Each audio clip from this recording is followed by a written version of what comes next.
Então, como é que estão? Tudo bem? É? Que eles têm assistido às aulas direitinho? O software, o site está a funcionar bem? Conseguem? Bom, pronto.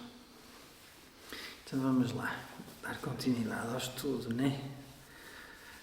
Então, cá vamos.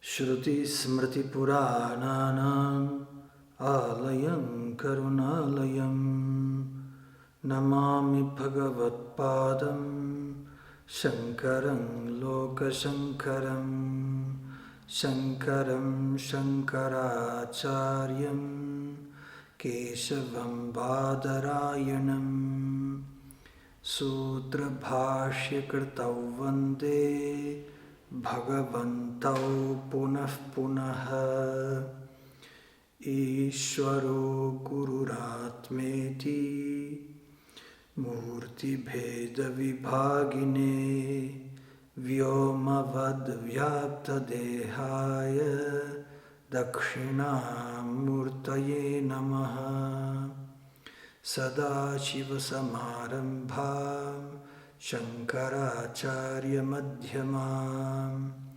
Asmadacharya Paryantam Vande Guru Paramparam Om Sahana Vavatu Sahanau Bhunaktu Sahaviryam Karavavahai Tejasvinavadhitamastu ma vidvishavahai. Om Shanti Shanti Shanti. Vedanto Jnana Diposti Tamo Nashana Kridyataha Samsara Moksha Kritchaiva Vedantaya Namo Namaha.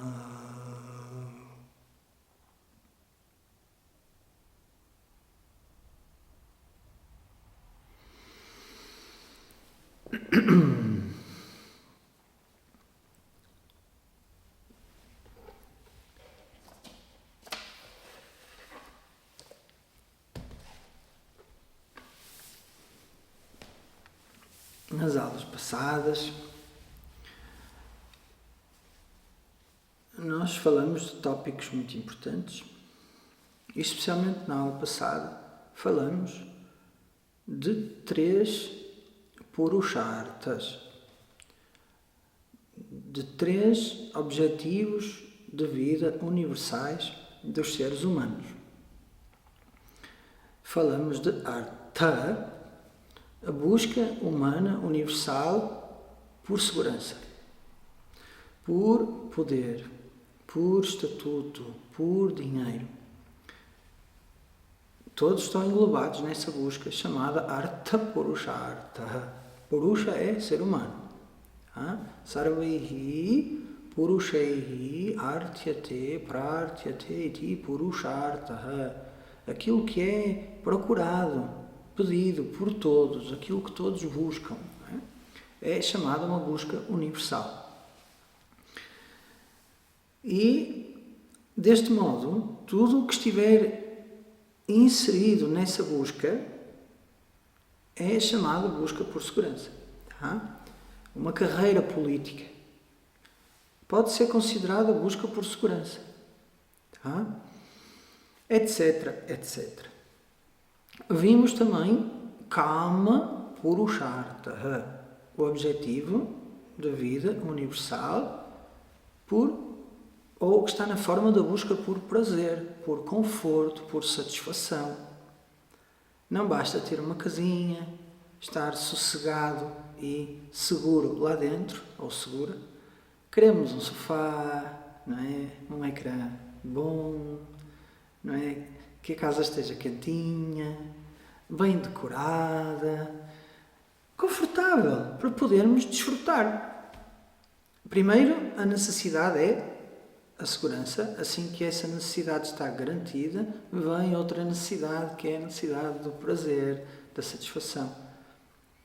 Estas duas buscas são legítimas, ao contrário de outras tradições, que eu não vou referir quais são. Estas duas buscas são legítimas, fazem parte da vida do ser humano. E negar estas duas buscas é negar duas necessidades básicas do ser humano. E, se elas forem negadas, muitos problemas psicológicos surgem. O prazer é necessário.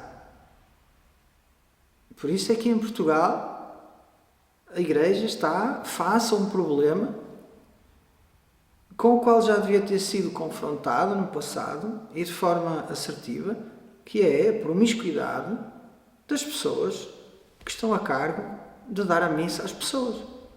Porquê? Porque o prazer não é legítimo para essas pessoas. E elas não estão preparadas para abolirem isso da vida delas. Não têm preparo. Então a pessoa tem que ter uma vida de prazeres, a experimentar os prazeres, entender o que é isso e encher-se deles, mas de forma legítima. Então é válida, é uma busca legítima e válida. Ok? E depois vimos também a busca por Dharma. Dharma Purushartha. A busca de vida universal na forma de conquistar, de adquirir para si mais harmonia na vida. E eu falei que Dharma era uma palavra técnica que significa Punya e Papa, certo? E Punya é o resultado invisível de uma ação que foi justa, adequada, de acordo com a ética, com a moral, de acordo com o Dharma. Dharma também tem esse significado, o conjunto de valores que regem uma sociedade, como a bondade, valores éticos e morais, como a bondade, a honestidade, a compaixão, etc. E então, a busca por Punyam, que vai trazer nesta e em vidas futuras situações melhores, experiências melhores, mais harmoniosas, mais prazerosas, é uma busca dos seres humanos. E, para além disso, esta busca estende-se também ao pós-morte, naquilo que um dos meus mestres dizia a brincar, e nós ríamos-nos muito com isso, que é o turismo espiritual, pós-morte. Então a pessoa ganha muito punyam com uma vida de prece, rituais elaborados, etc. E depois da morte, graças a essa moeda que ganhou, vai para lugares onde experimenta graus e graus elevados de satisfação, de felicidade, etc. Para depois ter que voltar. No Vedanta, nós não incentivamos essa busca, porque o objetivo do Vedanta é o foco no último Purushartha, que iremos ver na aula de hoje. Mas algo precisa de ser dito antes de avançarmos para esse Purushartha sobre o Dharma, sobre o Purushartha anterior. Dharma também significa, na linguagem técnica de Vedanta, Swadharma. O que é que isto quer dizer? Swasya Dharmaha, Swadharmaha. Agora em português. O dever individual, as responsabilidades individuais, adequadas a cada situação de vida e a cada papel que cada um desempenha, são chamadas de Swadharma. As responsabilidades e os deveres individuais. Isto também é Dharma. E isto é uma busca dos seres humanos. E, através da realização dessa Swadharma, dos deveres individuais, a pessoa adquire punyam, adquire mérito espiritual, que vai funcionar favoravelmente nesta vida e nas outras, se as houver. E o que é isto do Swadharma na prática? o dia desenrola-se e momento a momento vamos vivendo esses momentos. Né? Quando acordo, a primeira tarefa do dia, vamos dizer assim, de uma forma geral, é fazer a higiene matinal. E todos sabemos isso, é do senso comum. Fazemos a higiene matinal, o corpo esteve 6, 7 horas a dormir, suou, segregou fluidos, não é? Aquelas pessoas que se bavam muito de noite, etc. Então é preciso cuidar do corpo para ele estar limpo, higienizado, para interagirmos com as outras pessoas. Certo? Então isso é o Swadharma. Cuidar da higiene do corpo é chamado Swadharma. Porquê? Porque é um dever, uma responsabilidade que cada indivíduo tem para com a saúde do seu próprio corpo. Pois todos nós sabemos, se não cuidarmos da higiene do corpo, ele pode ficar doente. Certo? E nisso o Ayurveda e o Ricardo que está ali, que todos estão a ver, pode nos ajudar imenso. Porque o Ricardo é um sábio do Ayurveda, então ele pode falar um dia, ele vai dar uma palestra para todos nós, onde vai falar das rotinas do Ayurveda, o que é saudável, como começar o dia, etc, etc. Ok? Então, esse é um dever. Agora imaginem que a pessoa que se levanta de manhã tem filhos, não é? Se calhar o dever anterior a esse é ver como estão os filhos, dormiram bem, ajudá-los primeiro a lavarem-se, ou então levantar-se mais cedo, fazer a sua higiene e depois ir ajudar os filhos, se forem pequenos, a cuidarem deles e da sua higiene. Então isso também é o Swadharma de pai. Estão a ver? O pai tem aquele dever, naquela dada situação. E desta forma cada um de nós vai tendo vários deveres ao longo do dia, de acordo com o papel que vai desenrolando a cada momento da vida. O professor tem o dever de ensinar, corrigir, preparar as aulas, ouvir os alunos, etc, etc. O aluno tem o dever de estudar, não é? De ir para a aula preparado, estar atento, etc, etc. E é mais ou menos do senso comum o que é o Swadharma. Tá? Então, esta é uma busca universal. Todos devem aprender a valorizar o seu papel individual. Tá? E é isto, os seus vários papéis, que são individuais, dizem respeito somente a essa pessoa. E mais será dito sobre isto quando abordarmos o Karma Yoga. Para já, isto é suficiente. Falaremos do Karma Yoga e nessa altura, então, temos que falar mais sobre o Swadharma, o próprio dever. E falaremos também do que é Ishvara. Não é? Porque é importante entender qual a relação do dever individual, ou dos vários deveres inerentes aos vários papéis que desenrolamos a cada momento das nossas vidas, com Ishvara. Qual é a relação disso com Ishvara? Então temos que entender. Ishvara, para aqueles que estão a ouvir pela primeira vez, é, numa forma assim muito simples, a inteligência por trás da criação que tudo governa e que mantém tudo como está. Então, falaremos também do que é Ishvara quando falarmos de Karma e Yoga. Para já isto basta. E então este conjunto de 3 Purusharthas, que é Artha, o primeiro, a busca por segurança, Kama, o segundo, a busca por prazeres, conforto, e Dharma, a busca por Punyam, por uma vida mais harmoniosa, por equilíbrio, por ética, por moral, por bondade, etc. Estes 3 são chamados, na linguagem do Vedanta, de Preyas, que é aquilo que é querido para os humanos. Porque os humanos têm um certo carinho, um certo amor por estes 3. E agora entendam uma coisa. A maior parte dos seres humanos, e isto não é uma crítica, é uma constatação factual e isolada ou totalmente sem nenhum sentido pejorativo, só quer saber dos 2 primeiros, de Artha, segurança, e Kama. Eu também disse isto na aula passada.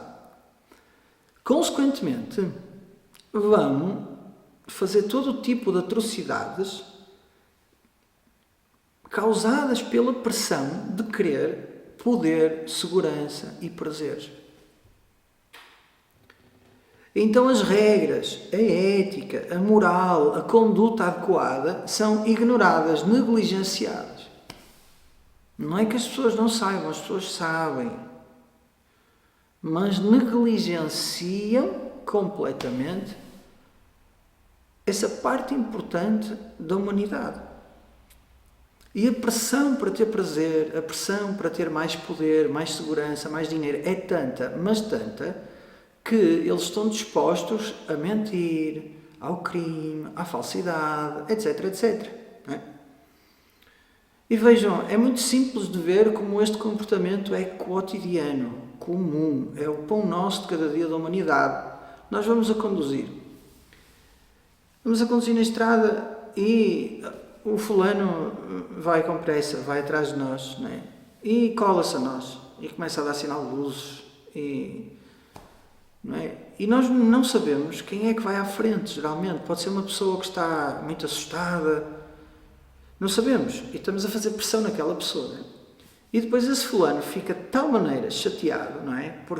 Porque se calhar até guia bem e quer ir mais depressa e está tudo bem, mas ele passa agressivamente, às vezes no traço contínuo, ainda faz uns sinais. Então vejam, a pressão para chegar mais rápido, não é? Ela leva a pessoa a fazer uma transgressão. Agora, isto aqui, este exemplo não pode ser aplicado na Índia. Quando forem lá, as regras do trânsito não se adequam. Lá é, cada um sabe de si e Deus sabe de todos e há de correr tudo bem. Tá? Então, quem anda na autoestrada na Índia, não é, fica escandalizado, porque as pessoas vão a 100, 120 e tanto ultrapassam pela esquerda como pela direita. É conforme dá mais jeito, não é? E a buzina na Índia é para avisar que estamos a chegar. Então eles não se irritam, eles até agradecem. Obrigado, passa lá. Não é? Cá em Portugal, se há uma buzina dela, a pessoa fica logo mal disposta, porque é uma desconsideração, é má criação, não é? Na Índia, alguns caminhões até têm uma plaquinha, horn please, por favor buzinem. Porquê? Porque é um caminhão, não é? E às vezes o ângulo do morto do caminhão pode ser maior, eu não sei, nunca conduzi, não é? E então, na Índia não se aplicam estas regras. Na Índia é pior que o Deus me livre, como se costuma dizer. É tudo ao molho e fé em Deus. Mas cada um chega são e salvo, não é? Então, este exemplo é para Portugal. E há muitos exemplos assim na nossa vida, não é? As pessoas roubam, as pessoas mentem, as pessoas fazem 30 por uma linha para conseguir o que querem. Simplesmente não olham a meios para atingir os fins. Isto significa o quê? Que para essas pessoas, Dharma Purushartha não é um Purushartha. O objetivo de vida não existe para essas pessoas. Elas não querem saber disso. E ficam por essas duas. É necessário uma sensibilidade por parte da pessoa. E essa sensibilidade é notada quando a pessoa se vê sozinha a pensar como agiu mal e fica com peso na consciência. Nem toda a gente tem peso na consciência. E nem todos em quem a consciência pesa de forma suficiente para fazer uma mudança benéfica na vida. Porque eles depois dão uma desculpa a eles mesmos, não é? Mas toda a gente faz isso, eu também vou fazer. Estão a ver? A consciência até pesa, mas eles convencem-se, contam uma história a si mesmos de que, já que toda a gente faz assim, também vou fazer. Uns poucos importam-se com o Dharma. Já vêm com uma certa maturidade atrás. Esses são alunos qualificados do Vedanta. Porque esses preocupam-se com a maturidade emocional. Não existe uma vida de Vedanta sem olhar para esta busca, que é a busca por Dharma, e com muito carinho ter sucesso nessa busca. que basicamente se resume a querer ser uma pessoa melhor, mais madura, mais bondosa. Assim, numa palavra ou numa frase mais simples, é isto. E esse compromisso a pessoa tem que o ter. Porque senão o Vedanta não vai funcionar. Não é? Então, sobre o Dharma, é isto que precisa de ser dito. Contudo, agora temos que olhar mais profundamente para estas três buscas. Eu disse que a arte é a busca por segurança, calma é a busca por prazer, conforto e Dharma é a busca por ser uma pessoa bondosa. Não é? Agora, quando nós olhamos profundamente para estes três purusharthas, nós vamos descobrir algo que é muito subtil e que transforma a nossa visão dos objetivos de vida.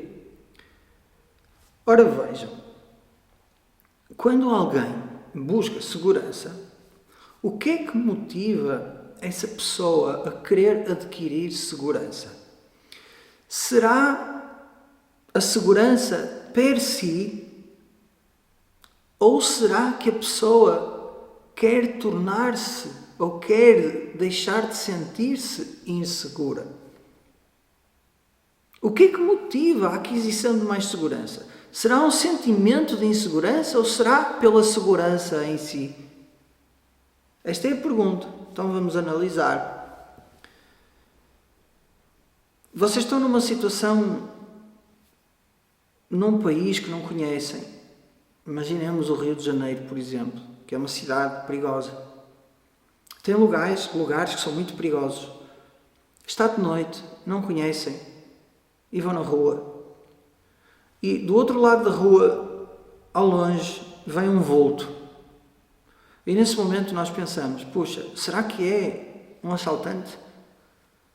Porque não há como estar no Rio de Janeiro e não pensar assaltante. Não há. E mesmo com pessoas de lá, eu vivi o stress deles.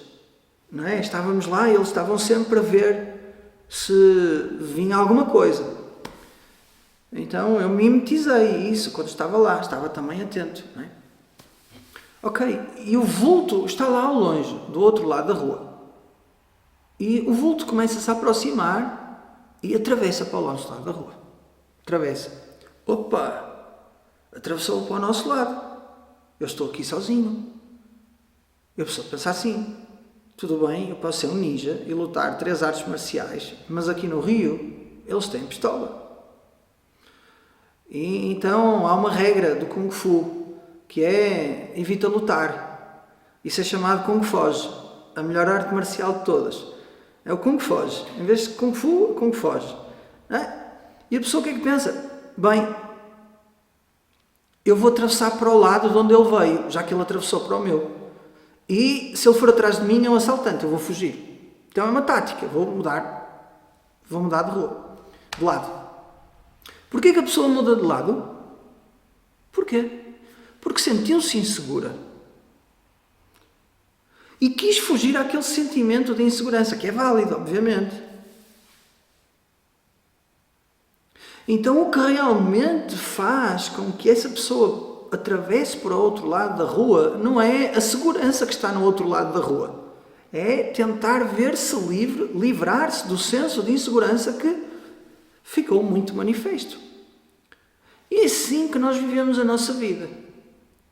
E é isso que realmente motiva todos os seres humanos na busca por segurança. É um senso de insegurança crónico e latente que está em todos.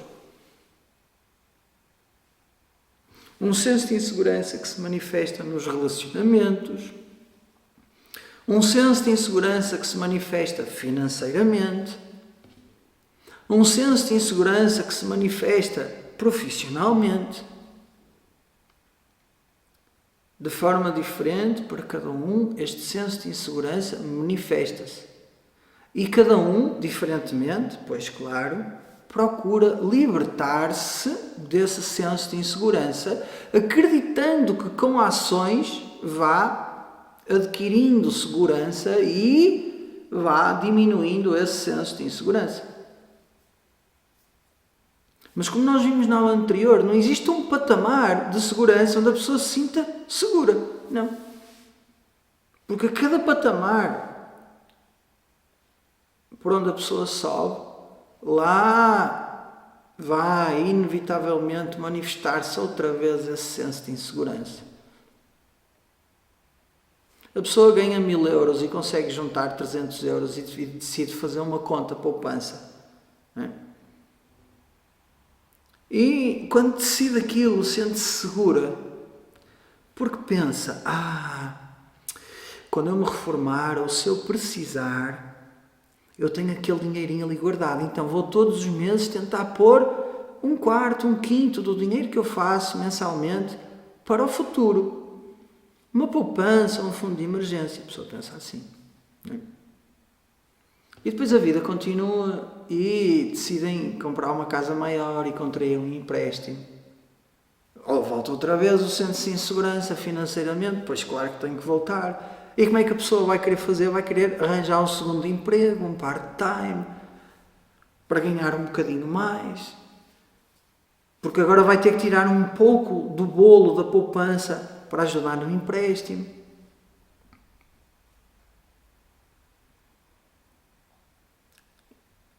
Não há como terminar com esse senso de insegurança. Ele é latente, ele é crónico. Porque é centrado na pessoa que já é insegura. A pessoa sente-se insegura por natureza. E é interessante, não é? Porque com os relacionamentos amorosos, não é? A pessoa habitua-se a estar com o companheiro ou a companheira ali ao lado, não é? E dá uma certa segurança estar com o companheiro e com a companheira. Entramos num lugar, temos companhia, não é? Sentimos que somos mais aceitos pela sociedade quando estamos na presença do nosso companheiro ou da nossa companheira, porque afinal de contas fomos escolhidos por ele, não é?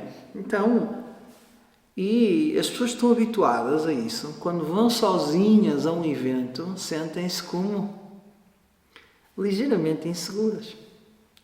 Estão comigo? Então, quem sente isso? Quem sente? Levantem a mão, que é para todos vermos que é assim. Estão a ver? Que há muita gente que sente isso. Não é? Claro. Porquê? Porque já existe uma insegurança latente. Será que as pessoas gostam de mim? Será que o que eu ganho é suficiente? Será que no futuro não poderá acontecer uma coisa ruim e eu preciso de dinheiro? Então existe um senso de insegurança latente. Porque, vejam, o mundo é um lugar agreste. Eu falei disso na jornada de autoconhecimento. É um lugar muito difícil. Esses vídeos estão disponíveis, não é? É totalmente gratuito, as pessoas podem ver.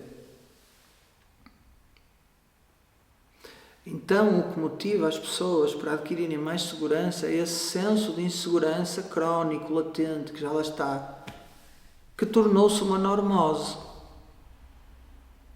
E é por isso que as pessoas têm insónia, ansiedade, ataques de pânico, e hoje em dia isso é muito normal. Há 2 meses atrás veio cá uma psicóloga clínica, que é aluna, e eu perguntei-lhe: qual é o principal problema que tu atendes? E ela atende muitos jovens. E eu não sabia isso. Existem psicólogos infantis, psicólogos para os adolescentes, não é? Existe psicologia clínica, existe assim, é um universo que está bastante desenvolvido hoje em dia, eu não fazia ideia. E a resposta dela foi: eu trato principalmente jovens com ansiedade e muito pânico. Então vejam, eu não estou a dizer uma coisa que é uma invenção minha, não, é um facto sobre a sociedade, sobre as pessoas. Então existe esta verdade profunda e subtil quando nós que chegamos à conclusão dela quando analisamos esta busca por segurança. O que motiva essa busca é um senso de insegurança latente e a necessidade inevitável de se ver livre dele, da pessoa se libertar desse senso de insegurança. E agora vamos olhar com a visão raio laser, com discernimento, com viveka, para a busca por prazer e conforto e satisfação. Porquê é que as pessoas buscam satisfação? Porquê é que as pessoas querem ir de férias no verão ou quando têm férias? Porquê é que as pessoas querem ir divertir-se para a discoteca, para os concertos de música, para os festivais? Porquê? Porque o dia-a-dia, a rotina do trabalho é insatisfatória.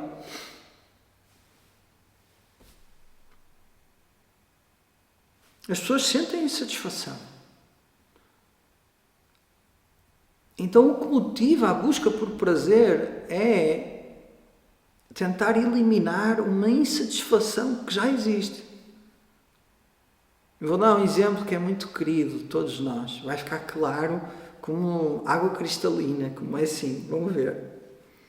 Todos nós gostamos de dormir um bocadinho mais, não é? Uns mais do que outros, mas todos nós gostamos de dormir um bocadinho mais. Seja 2 ou 3 minutos ou 5 minutos, todos nós gostamos. E há aqueles dias, não é? Especialmente aos domingos de manhã, em que, para quem folga ao domingo, não é? Em que acordamos, não é? E queremos ficar na cama mais tempo.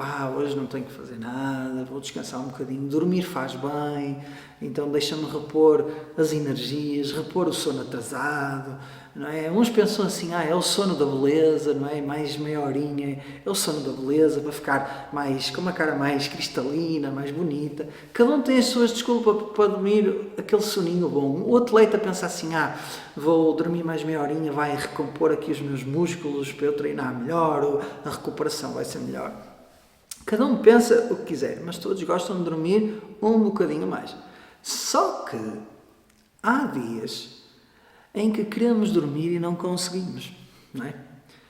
Estamos ali e por algum motivo o sono já não vem. E estamos assim, na posição, não é? De lado ou como for, e começa a doer o ombro ou o pescoço. Normal, já estamos na cama há algum tempo e o corpo quer sair, o corpo já não tem sono. Está a doer o ombro ou o pescoço. Porquê que eu mudo de posição?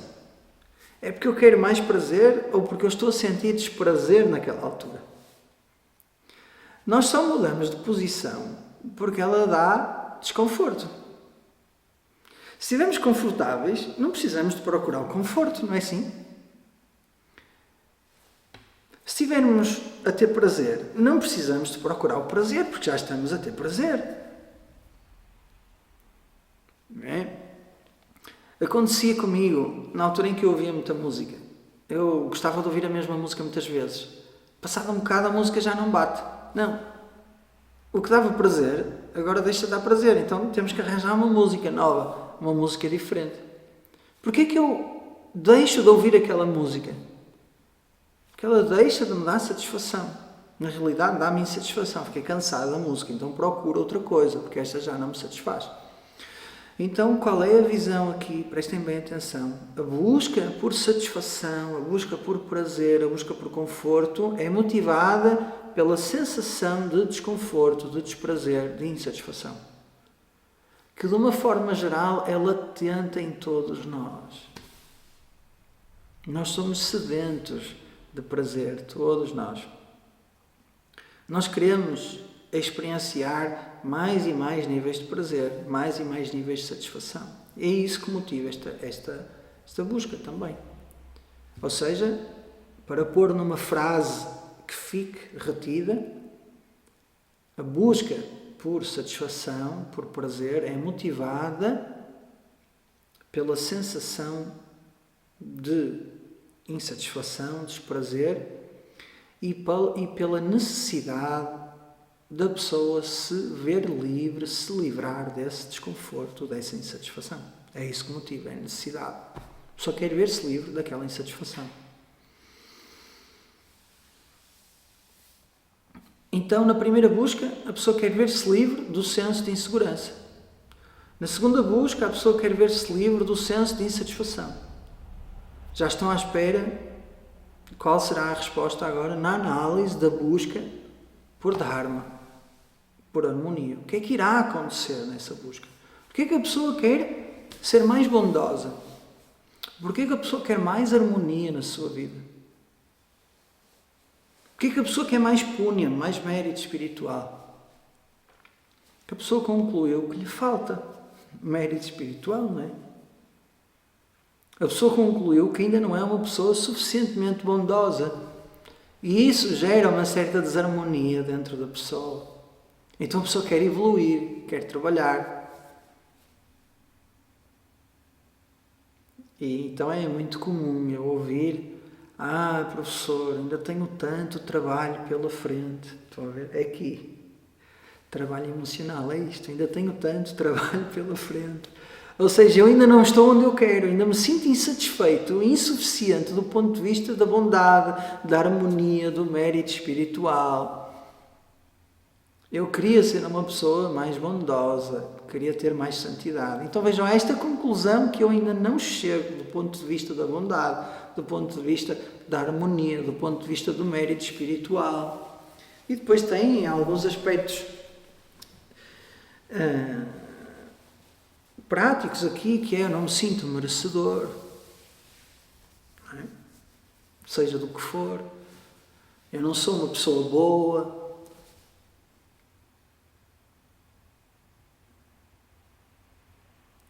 Quantos de vocês aqui já sentiram ou já pensaram que eram uma pessoa má a dada altura da vida? Quantos? Levantem o braço, não tenham vergonha. Quantos? Todos, estão a ver? Todos. Quem não levantou por vergonha. Eu sei, todos. Porquê? Porque esta é uma busca universal dos seres humanos. Esta é a lei do cosmos. Estão a ver? E é isso que nos faz evoluir, na verdade. É essa insatisfação, do ponto de vista de eu ser uma pessoa bondosa ou não sou tão bondosa como gostaria, que nos faz caminhar por esse ideal, que é o ideal do Dharma, da ética e da justiça, que, para vos dizer a verdade, muito sinceramente, é uma utopia inalcançável. Não existe a bondade absoluta. Não existe uma coisa chamada santidade absoluta. Não existe. Quanto maior é a luz, maior é a sombra. Lembrem disto. A pessoa que tem muita luz, o que é que ela faz? Ela está muito ciente do seu lado sombra. Quanto mais luz emana a pessoa, quanto mais valores emana a pessoa, mais em contacto essa pessoa está com o seu lado sombrio. Mais ela descobre esse lado sombrio. E é isto que torna, na realidade, o guerreiro um guerreiro. É o contacto com esse lado sombrio. Não é ignorar o lado sombrio. Não. Todos nós, sem exceção, temos tanto do bom quanto do mau. Deixar que o bom se expresse e fazer do mal, desse lado mau, a nossa fonte de aprendizagem. Se eu noto um certo egoísmo da minha parte, então deixa-me contribuir. Deixa-me partilhar. Como é que se atravessa a avareza? Dando. Certo? Como é que se atravessa o ódio? Amando. Aprendendo a amar. Né? Então esse é o trabalho do guerreiro interno, que é íntimo, é de cada um. E pode ser ajudado. Os psicólogos ajudam, não é? Há várias terapias que ajudam. Então, que haja coragem e abertura para nós trazermos até nós tudo o que for de força para atravessarmos as nossas dificuldades. Não existe forma de eliminar o lado sombra, que no Vedanta é chamado Kashaya, subconsciente. Não existe forma de eliminar completamente. Existe sim estar ciente dele e pô-lo a trabalhar a nosso favor. No momento em que eu noto, por exemplo, que eu sou uma pessoa, vamos dizer assim, dada à irritação, que eu sei que é uma coisa comum, hoje em dia. Então, nesse momento, eu tenho uma oportunidade de quê? De começar a ser mais doce.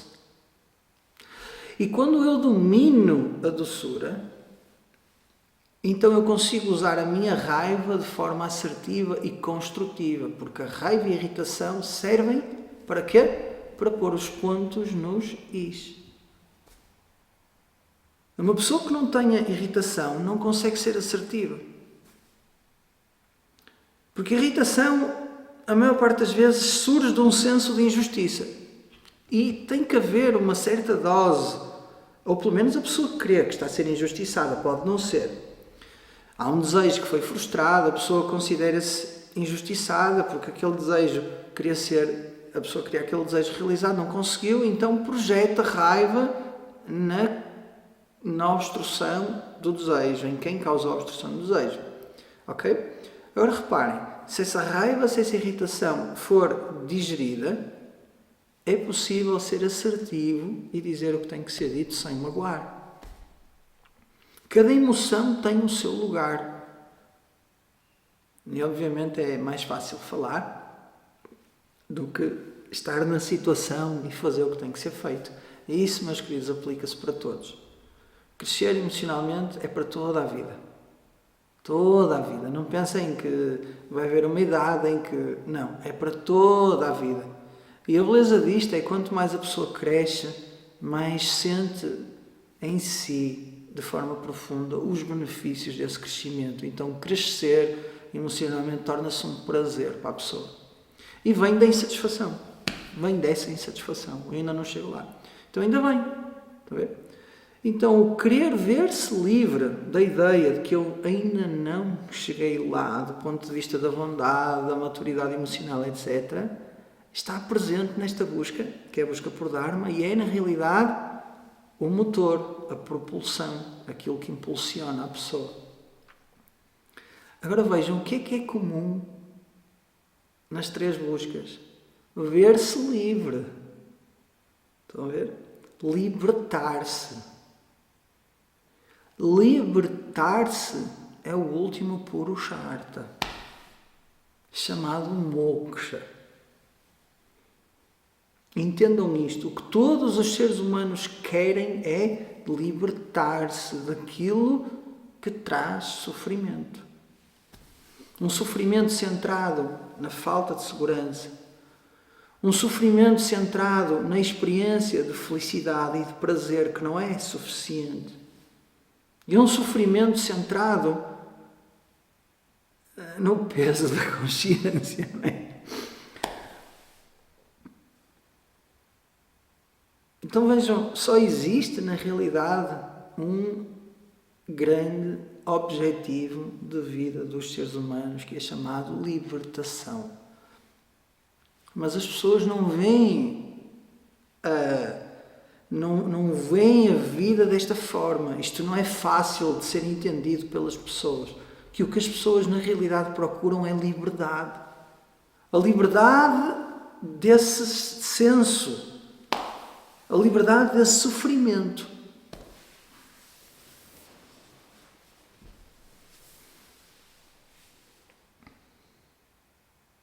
Então vejam, moksha é o único objetivo de vida das pessoas.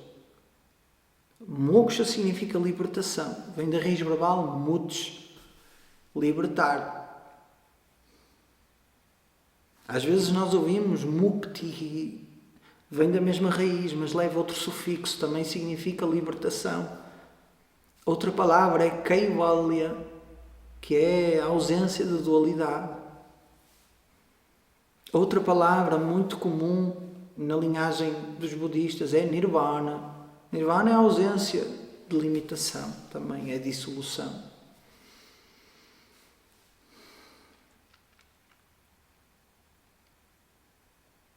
Então este é o objetivo de vida. Moksha.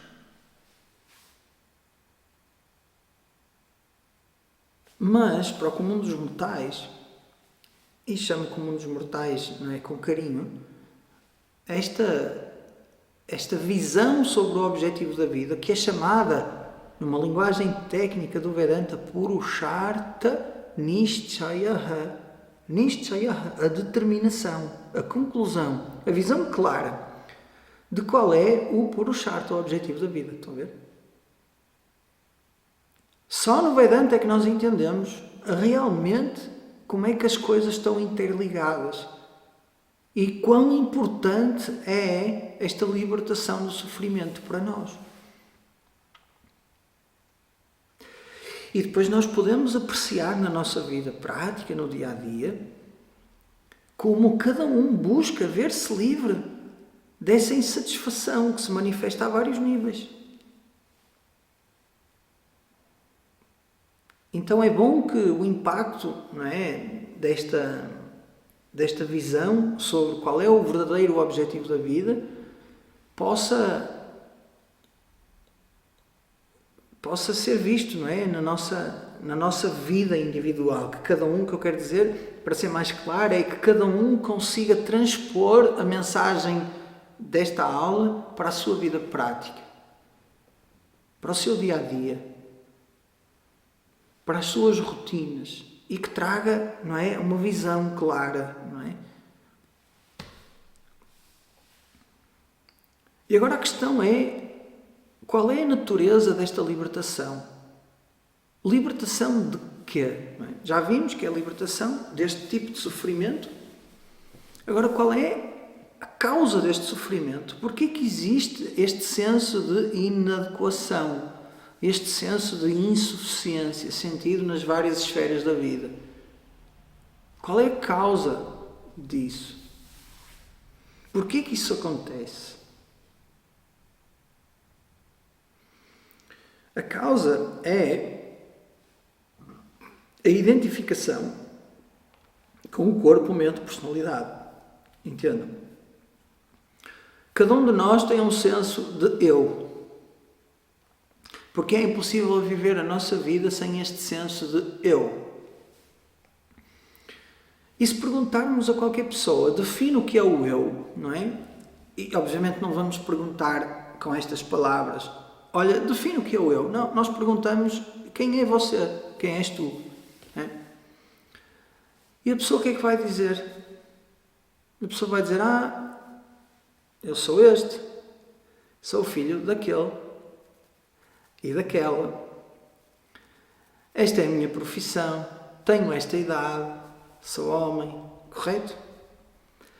A pessoa vai definir o seu eu de acordo com o seu corpo, mente, personalidade. É ou não é assim? Eu sou mãe de 2 filhos.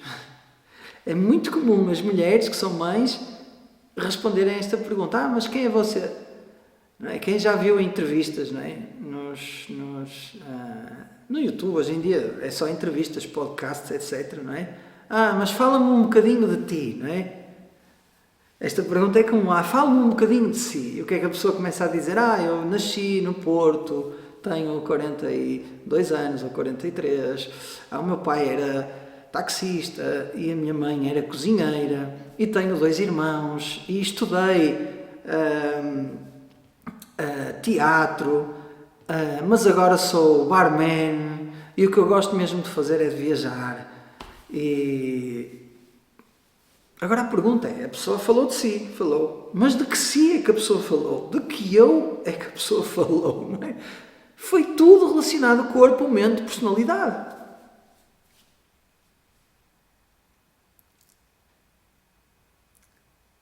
Então, para a maior parte das pessoas,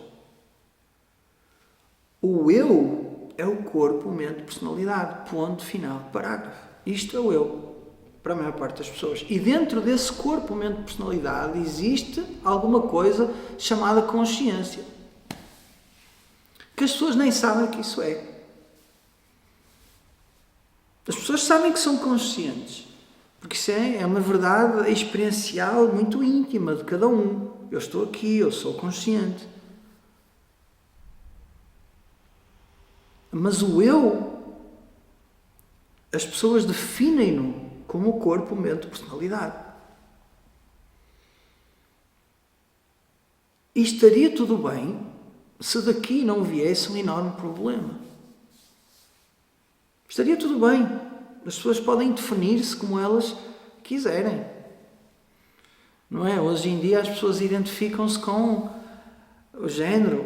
Está uma confusão tremenda, não é? Homens, eu sou homem, mas identifico-me como mulher. Não é? Quer dizer, qualquer dia o polícia prende os ladrões, mas o ladrão identifica-se como inocente. Ó, Sr. Juiz, não, mas você fez o crime. Não, mas eu estou identificado como inocente. Até que ponto é que esta identificação faz sentido? Não é? O senhor é muito rico, sim, mas identifico-me como pobre. Estão a entender? Há uma crise de identidade. Bem, mas isso é outro assunto. Não vou falar disso. As pessoas têm direito às suas fantasias mentais e a serem respeitadas. Tudo bem. O problema aqui é qual é a dificuldade universal para todos os seres humanos quando o senso de identidade é o corpo, a mente, a personalidade. Ou seja, quando o eu é o corpo, a mente e a personalidade. Qual é o problema para as pessoas? O problema é este. Eu sou tão bom ou tão mau, quão bom ou mau é o meu corpo, mente e personalidade. Ponto final. Este é o problema para as pessoas. E depois, a maior parte das pessoas não nasce bonita. Nasce mais ou menos. E claro, na adolescência nós já temos uma certa habilidade comparativa e comparamos-nos com os demais. Não é? E obviamente se a pessoa não se acha muito bonita, vai ficar triste, porque não é bonita. O homem não se acha suficientemente masculino, suficientemente forte. O que é que as pessoas vão dizer de mim? Não é?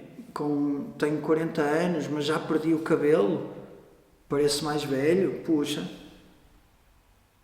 Que chatice. Porquê que eu fui perder o cabelo? Olhem a frase, porquê que eu fui perder o cabelo? Porquê que eu fui perder o cabelo? Eu não tenho cabelo. Esta é a conclusão. Eu sou careca, eu não tenho cabelo. O eu está definido como o corpo. Nas mulheres, puxa, porquê que eu não tenho maminhas?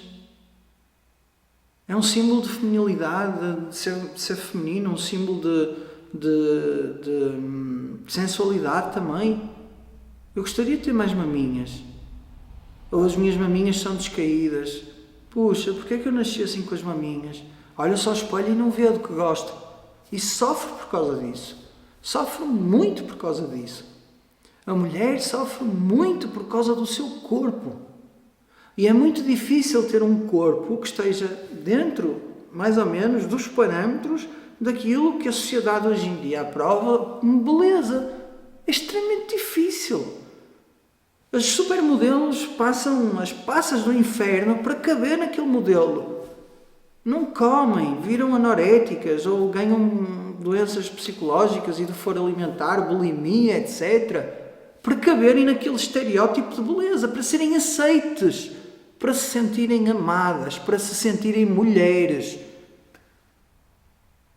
O senso de identidade está no corpo, não está noutro lugar, não está na consciência, não está eu sou um ser espiritual, não. Está eu tenho este corpo, não gosto nada deste corpo e agora vou ter que viver a vida com ele. Isto é uma porcaria, eu não consigo ser feliz. Estão a entender? Então não está tudo bem quando o senso de identidade está no corpo, mente, personalidade. Não está. De facto, está tudo mal. Porque as pessoas sofrem. E sofrem muito por causa disso. Não é uma coisa ligeira. Não é uma coisa simples.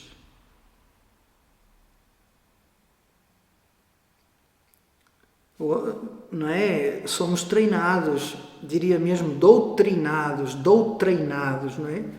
Para quê? Para ir para a escola, ser o melhor aluno possível, marrar, tirar a melhor nota nos testes, depois arranjar um bom emprego, estudar e tudo mais, ter um bom ordenado, para ter uma boa casa, para ter uma mulher, para ter bons filhos. Vejam a pressão enorme que a sociedade coloca nos homens e nas mulheres. É uma pressão enorme. E aqui a identificação já não é somente com o corpo, já é com a personalidade, com o nível cognitivo, o grau de instrução, a inteligência. Porque tudo isso eu vou ter que pôr a trabalhar para mim, para eu conseguir o quê? Corresponder com o doutrinamento que me foi dado.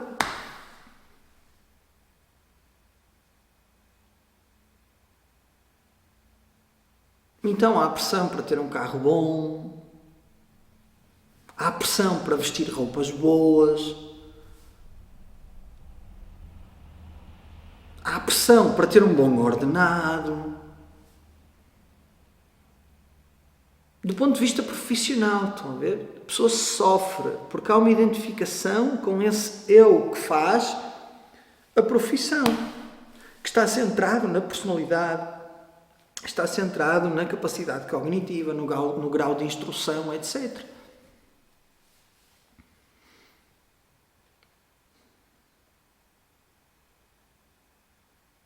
E é por isso é que o mundo é um Conde Ferreira. Conde Ferreira é um hospital de malucos no Porto. É um hospício, um lugar para onde vão os malucos para serem tratados, ou pelo menos para cuidarem deles. E o mundo é um lugar assim.